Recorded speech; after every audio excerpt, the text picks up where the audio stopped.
मगाशी आम्ही सगळे प्रश्न एकच विचारतोय। मंत्री महोदय, आपण पीक कर्जाची कर्जमाफी जाहीर केली। 25 सप्टेंबर पर्यंत जे आहेत त्यांना 2 लाख, जे नियमित आहेत त्यांना 50,000। खडसे साहेबांनी विचारल्या प्रश्नामध्येच मी विचारलं, मगाशी पण विचारलं, आपण स्पष्ट उत्तर द्या। तुम्ही काय म्हणाला की कमिटी आम्ही केलेली, कमिटी जो अहवाल देते त्याच्यावर आम्ही कारवाई करू।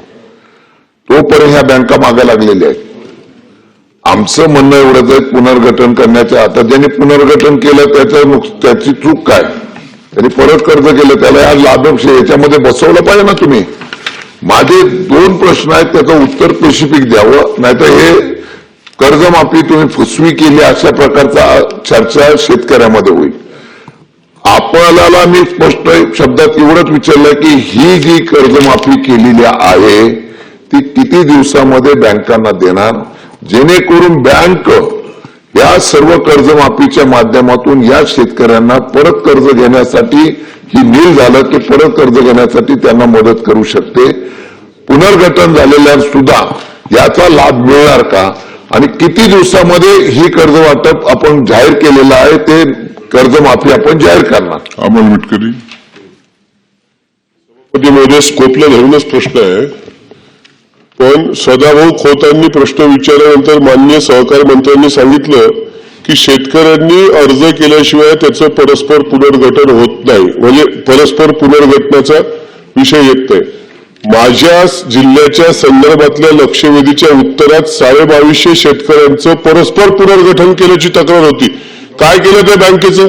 आज दरेकर साहेब इतक्याच पोटतिडकीने त्या बँकेचा विषय मांडतात, उलट त्या बँकेला सभापती महोदय पुरस्कार दिला ज्यांनी परस्पर पुनर्गठन 2250 शेतकऱ्यांचं केलं, द अकोला जिल्हा मध्यवर्ती सहकारी बँक। आणि तुम्ही आता उत्तरात सांगताय की शेतकऱ्याचं अर्ज असल्याशिवाय त्याचं परस्पर पुनर्गठन होत नाही, हे विरोधाभास करणारं उत्तर आहे। आमच्या जिल्ह्याच्या बाबतीत काय कारवाई केली, तर पुरस्कार कसा दिला ते तरी सांगायला पाहिजे। मंत्री महोदय,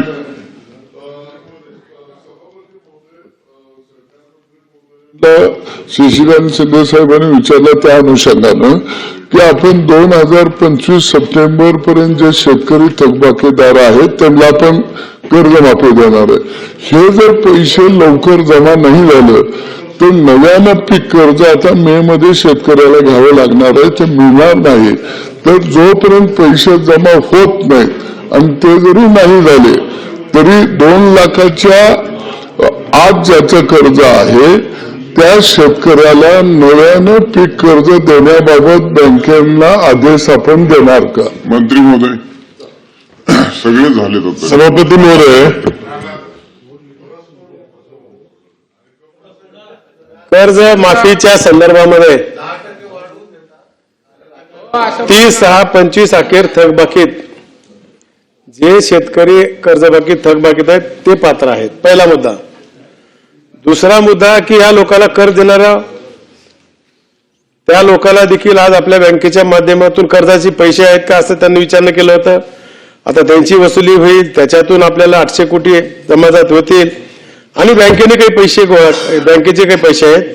डीसीसी बँकेकडे पुढील खरीप हंगामासाठी 1200 ते 1300 कोटी रुपये निधी उपलब्ध आहे, त्यांना देखील आपल्याला पैसे देण्यात येईल। आमच्या प्रवीण भाऊंनी जो विचारला मत्स्यच्या संदर्भात तो माझ्याकडे माहिती नाही, मी त्यांना नंतर विचारून देतो। आता मी जे सांगितलं की आपली जी कमिटी वसुलेली आहे शासनाने, प्रवीण सिंह परदेशी, त्यांचा अहवाल यायचा आहे, ते कधी येणार आहे? 30 जून पर्यंत। 30 जून मध्ये समजा हे जर बसलं तर ह्यालाही देणार आहे सदाभाऊ। कुणा नवीन कर्ज द्यायची सिस्टीम करणं सदाभाऊ, ज्या लोकांनी कर्ज परतफेड केलेत त्यांना आपण कर्ज देऊ शकतो। हो हो, ती आपली ज्या कमिटीचा रिपोर्ट येईल, आपली या तारखेपर्यंत कर्जमाफी होणार आहे, त्याच्यानंतर मग ते कर्ज पात्र झाले तर त्याला कर्ज देण्यात येईल ना सदाभाऊ। हा,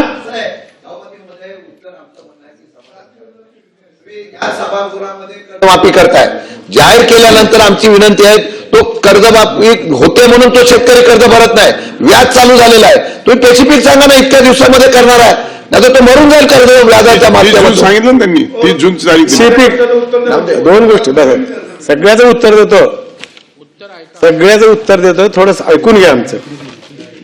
आता ते त्यांनी विचारलंय आमच्या मित्राने मागला अमरावती बँकेचा की पुन्हा अकोल्याला, तो विषय ह्याच्याशी निगडीत नाही, तरी पण सांगतो की तिथं असं झालं, काही लोकांनी पुनर्गठनासाठी परवानगी मागितली, काही लोकांनी मागितले नाही, त्याच्या संदर्भामध्ये आम्ही चौकशी केली. म्हणून आज पुनर्गठन कुणाचं करायचं आपण, ज्याची संमती नाही त्याचं आम्ही पुनर्गठन कसं करणार आहोत. उद्या लोक कंप्लेंट करतील ना, फायदा झाला तर बरोबर आहे म्हणते सदाभाऊ, आणि चुकीचं झालं तर कुणी म्हणतं, कुणाचाही स्वभाव ते आहे. म्हणून त्यांच्या संदर्भात ते उत्तर दिलंय. सोसायटीने तशा प्रकारचं पुनर्गठनाची परवानगीचं ठराव घेऊन पत्र दिला होता, म्हणून त्यावेळेस त्या लोकांचं पुनर्गठन केलंय, आणि त्याच्यानंतर लोकांना त्याचा फायदा भेटला नाही, पुन्हा तक्रार करत बसले. नाही बसून मी सांगितलं मंत्रिमंडळाचं तुमचं. उत्तर दे. सगळ्यांचं आणि बोललो उद्या आधी मत्स्याच्या संदर्भामध्ये कर्ज, शेती कर्ज समजून पीक कर्जासाठी घेतलेल्या व्याजदराने कर्ज पुरवठा केला जाणार आहे. परंतु भाऊ त्यांचा जे आपण देणार आहोत मत्स्यासाठी ते आहे. आणि ज्यावेळेस शिंदे साहेब आपल्याला या कर्जमाफीचा आपल्याला निर्णय फायनल कधी घेता येईल की प्रवीण सिंह परदेशी ज्या दिवशी आपल्याला रिपोर्ट देईल त्या दिवशी आपल्याला पूर्ण निर्णय घ्यायचा. पण सरकारने आपल्या घोषणा केलेली आहे की 25 तारखे 30/6/25 पर्यंत जे शेतकरी थकबाकीत आहेत त्या लोकांना याचा फायदा होणार आहे. आणि जे प्रामाणिक आहेत, जे भरलेले लोक आहेत, त्यांना इन्सेंटिव्ह सरकार देऊच राहिले 50 लोकांना. म्हणजे इकडे थकबाकीदाराला फायदा होणार आहे आणि चालू बाकीदाराला 50,000 रुपये दिलेला आपण दोघांनाही समावेश ठेवला याच्यात. प्रश्न क्रमांक 2